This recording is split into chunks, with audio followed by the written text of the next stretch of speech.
ছোট পর্দার পরিচিত মুখ অভিনয়শিল্পী মুশফিকার ফারহানের ক্যারিয়ারের সমীকরণে যুক্ত হলো নতুন এক রেকর্ড।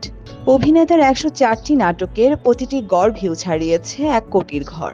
নতুন অর্জনে দর্শক ভক্তদের ভালোবাসায় সিক্ত ফারহান গণমাধ্যমকে জানিয়েছে, এই কৃতিত্ব আমার নয়, আমার দর্শকের এবং প্রতিটার সঙ্গে যুক্ত থাকা সকলের। তারা সাপোর্ট ও ভালোবাসা না দিলে হয়তো আমি আজকে এই অবস্থানে আসতে পারতাম না। এর জন্য আমার সকল ভক্ত, অনুরাগী ও দর্শকদের জন্য মন থেকে ভালোবাসা জানাতে চাই। অভিনেতা আরও যুক্ত করেছে, ধন্যবাদ জানাতে চাই আমার প্রযোজক, পরিচালক ও সহকর্মীদের। প্রসঙ্গত মুশফিকার ফারহানের অভিনীত ভুলো না আমায়, পারবো না ভুলতে তোকে, মাই ডিয়ার লিডার, শুধু তোমার জন্য, আমার হয়ে থেকো, একবার বলো ভালোবাসি, সেই তুমি, সুইট প্রবলেম, লাফাঙ্গা, কলিজার আধখান, তুই আমারই, নিউলি ম্যারিড এই নাটকগুলো কোটি ভিউয়ের তালিকায় শীর্ষে রয়েছে।